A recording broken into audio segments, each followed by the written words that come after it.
Des ouvriers imposent le temps de se mettre quelque chose sous la dent.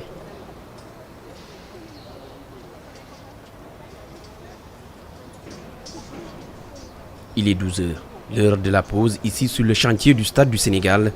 Une pause d'un tour d'horloge avant que chaque employé ne rejoigne son poste.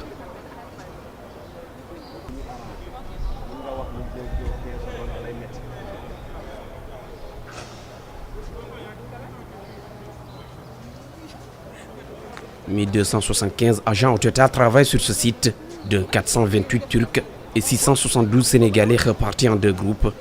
Un premier groupe au travail de 8h à 19h. Le second prend ensuite le relais. Ici, le travail ne s'arrête jamais, conséquence des avancées considérables notées dans les travaux. On est dans un projet Design and Build. Et qui veut dire Design and Build et Fast Track, c'est un projet qui avance du point de vue conception et réalisation en même temps. Pour dire vrai, ces travaux que vous voyez là, et avec ce niveau d'avancement-là, a débuté en octobre passé. Et comme vous pouvez le voir, on est à un stade très avancé sur le gros œuvre, parce que tout ce qu'il y a en termes de structure béton, aujourd'hui au niveau des zones 1, 3A et 4A, sont complètement réalisés. Même la charpente métallique a été usinée et une partie de cette charpente métallique-là est livrée pour pouvoir être montée rapidement pour que en février 2022, comme date définie par le président de la République, ce projet soit livré. Une infrastructure d'envergure qui va répondre à toutes les normes établies par les institutions mères du sport mondial. Mieux, le Stade du Sénégal a des spécificités qui feront de cette infrastructure le numéro 1 en Afrique. En termes d'avancée technologique intégrée, peut être jugé comme le must en Afrique.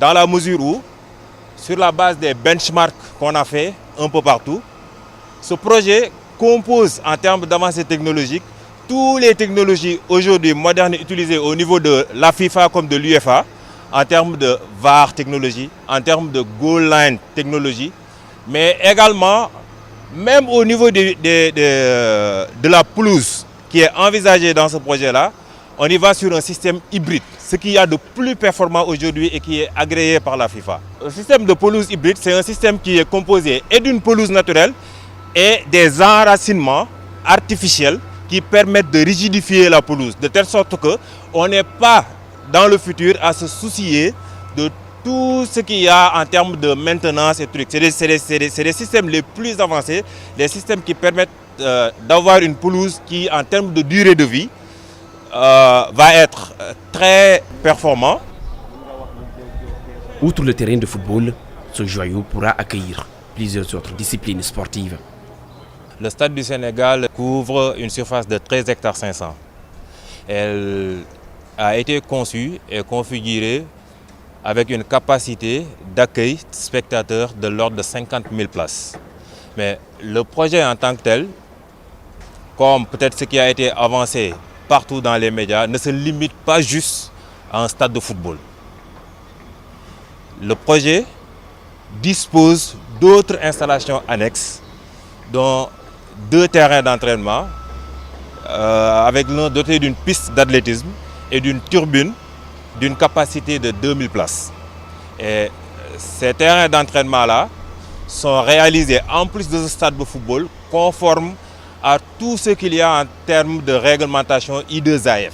Ce qui veut dire qu'aujourd'hui, au finish de ce projet, les athlètes ou les sportifs de manière générale vont avoir des installations modernes qui composent tout ce qu'il y a en termes d'avancées technologiques aujourd'hui actuelles dans le monde.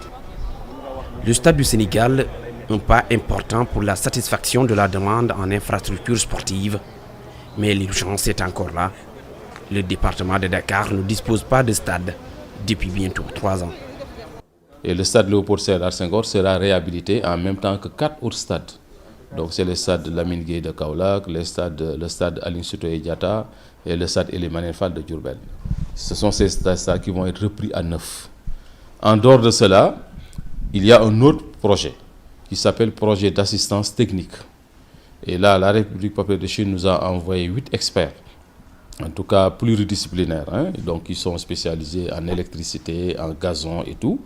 Ils sont là pendant 3 ans dans le cadre de la coopération pour les 8 autres stades régionaux.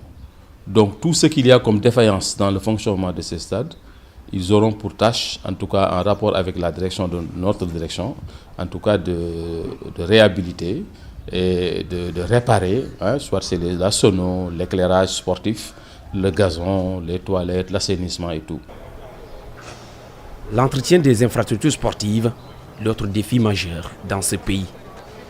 Le volet pérennisation est pris en compte dès la phase de conception du projet, avec notamment le choix de matériaux et d'équipements appropriés, en vue de mettre en place une politique d'entretien et de maintenance rigoureuse et efficiente.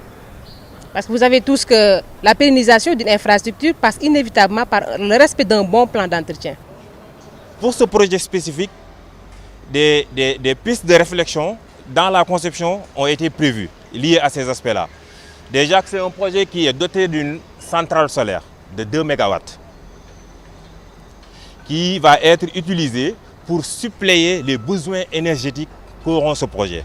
En plus de cela, le stade est doté d'un système d'alimentation en eau qui permettra de pallier les besoins en eau pour l'arrosage de tout ce qu'il y a comme pelouse, comme espace vert, et de ne pas brancher le projet là en termes d'alimentation en eau, d'arrosage et trucs sur le réseau de la SDE.